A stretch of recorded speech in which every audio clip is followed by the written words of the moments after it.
I started selling records to buy more records from when I was probably 16 or so. And eventually I just looked for different places to sell. And Rozelle was ideal for selling surplus stock. And sometimes I would acquire collections, and what I didn't keep, then I'd sell at Rozelle or record fairs or.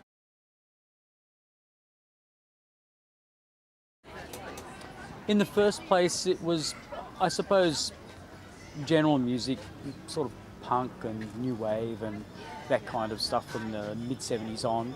And then I went back to sort of the 60s stuff and psych music and progressive music, and then on to more industrial type music and stuff. So as it changed, I sort of didn't really become more eclectic. I just sort of changed the style of music I wanted to collect. I don't know if I do find it compelling anymore.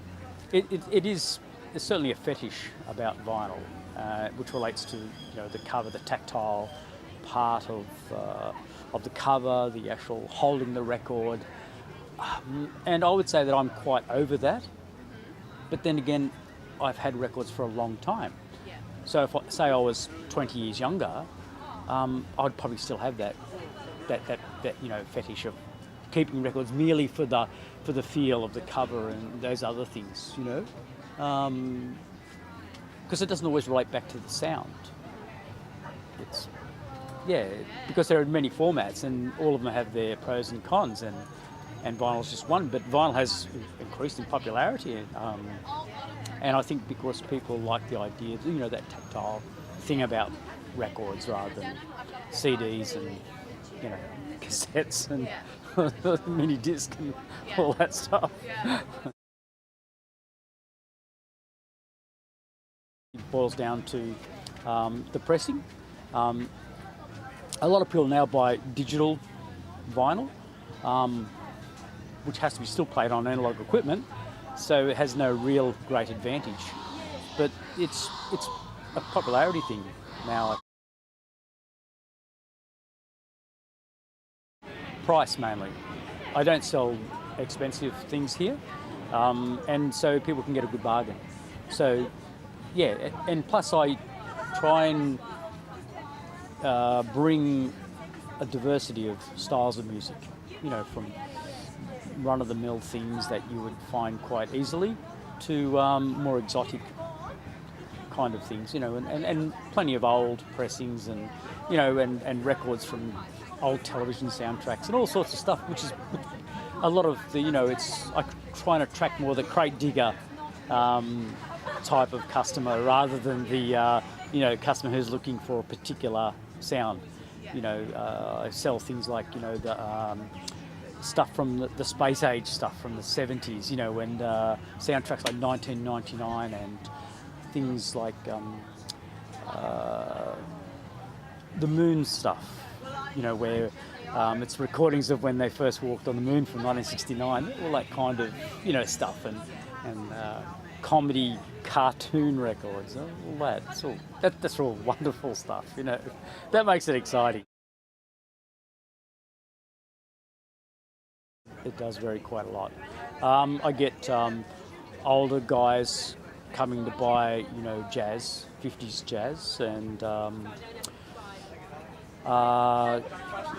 lot of guys, I suppose a lot of guys that do crate digging come from professional backgrounds, and it's a big thing for them, buying all these, interesting records that they probably never saw when they were growing up, because most of those guys are in their 30s and 40s, so they probably never had the opportunity to see those albums anyway. I get a few customers who from overseas who come back here, from Australians who live overseas, and they come back and they buy things to take back with them. One particular girl from New York, she's a singer, and she comes back here and she buys quite a few records from me at Christmas time, and takes them back to the US.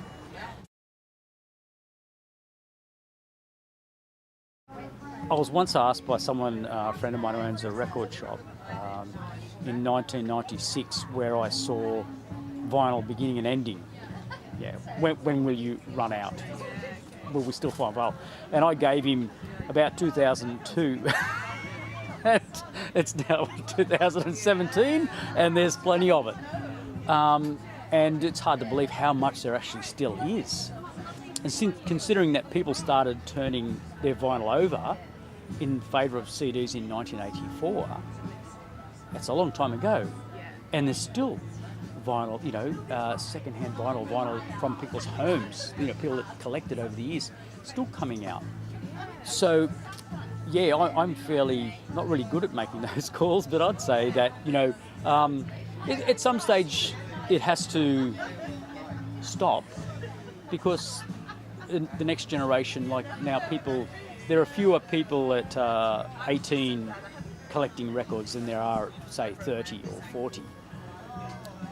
Because they've grown up without any of that, and they're more likely to buy a record because their mum and dad had it. So they'll buy a record. Oh yes, I heard this because mum played it or dad played it, but don't own a record player because they don't. That technology for them is just too old-fashioned probably. So yeah, I would say it's probably 10, 15 years. Don't quote me on it.